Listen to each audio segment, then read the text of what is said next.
দিল্লিতে বাংলাদেশ ভবনে হামলা নিয়ে ভারতের বক্তব্য পুরোপুরি প্রত্যাখ্যান করেছে বাংলাদেশ। সরকারের অবস্থান স্পষ্ট করে পররাষ্ট্র উপদেষ্টা জানিয়েছেন, কূটনৈতিক পাড়ার ভেতরে বিক্ষোভকারীরা কিভাবে আসলো তা নিয়ে প্রশ্ন আছে বাংলাদেশের। তৌহিদ হোসেন বলেন, বাংলাদেশের একজন নাগরিককে হত্যার ঘটনায় সরকার ব্যবস্থা নিচ্ছে, সেটিকে সংখ্যালঘু নির্যাতন হিসেবে দেখানোর যে চেষ্টা করছে ভারত, তা দুঃখজনক। দিল্লিতে বাংলাদেশের হাই কমিশনার ও তার পরিবারের নিরাপত্তা নিয়ে উদ্বেগ জানিয়ে প্রয়োজনে মিশন ছোট করার ভাবনাও জানিয়েছেন উপদেষ্টা।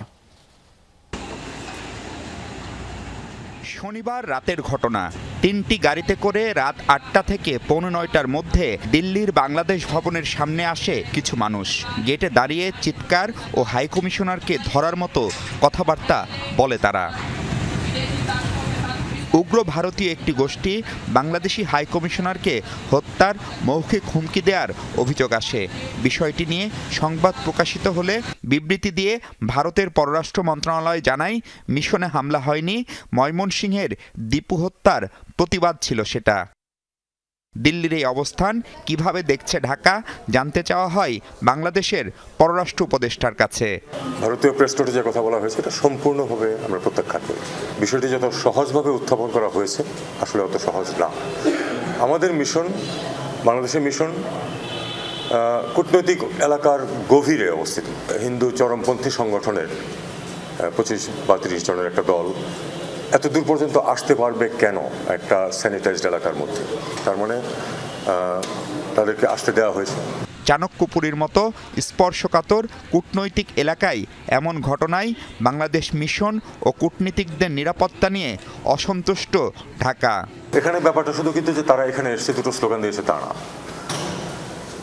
এর ভিতরে কিন্তু একটা পরিবার বাস করে। হাইকমিশনার এবং তার পরিবার কিন্তু ওখানে বাস করে।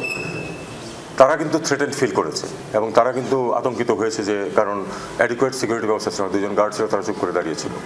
কাজে এটাকে আমরা মনে করি যে আরেকটু বিফাপ করাটা সত্যিকারই ওই দেশের দায়িত্ব। যদি তেমন পরিবেশ সৃষ্টি হয় তাহলে আমরা সেটা করব, কিন্তু এখনো পর্যন্ত আমরা যেটা দেখছি যে আমরা এখনো ভরসা রাখছি যে ভারত যথাযথ নিরাপত্তা ব্যবস্থা নেবে। গত শুক্রবার রাতে ময়মনসিংহে দীপু চন্দ্র দাসকে ধর্ম অবমাননার অভিযোগে গণপিটুনি দিয়ে হত্যার পর তার মরদেহে আগুন দেয় দুর্বৃত্তরা। এ ঘটনার বিচার সরকার করছে বলে জানান উপদেষ্টা। একজন বাংলাদেশি নাগরিক নৃশংসভাবে খুন হয়েছে, এটার সাথে মাইনরিটিজের নিরাপত্তাকে একসাথে করে ফেলার কোনো মানে হয় না।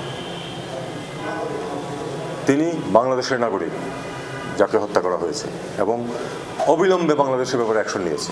ইতিমধ্যে আপনারা জানেন যে বেশ কিছু অ্যারেস্ট করা হয়েছে। তো এ ধরনের ঘটনা যে শুধু বাংলাদেশে ঘটে তা নয়, এই অঞ্চলের সব দেশেই ঘটে এবং প্রত্যেক দেশের দায়িত্ব হচ্ছে সেক্ষেত্রে যথোপযুক্ত ব্যবস্থা নেওয়া। বাংলাদেশ নিচ্ছে। ইনকলাব মঞ্চের আহ্বায়ক ওসমান হাদিকে হত্যাকে কেন্দ্র করে শুক্রবার চট্টগ্রামে ভারতের সহকারী হাইকমিশনারের বাসার সামনে বিক্ষোভ করে আন্দোলনকারীরা। আমরা কি করবো, এটা না হয় ছেড়ে দিন, আমরা তো ব্যবস্থা নিচ্ছি, দেখতেই পাচ্ছেন। এরও আগে গেল বছর ডিসেম্বরে আগরতলায় বাংলাদেশ সহকারী হাইকমিশনের ভেতরে ঢুকে হামলা করেছিল ভারতীয় দুর্বৃত্তরা। মাহফুজ মিশু, যমুনা নিউজ, ঢাকা।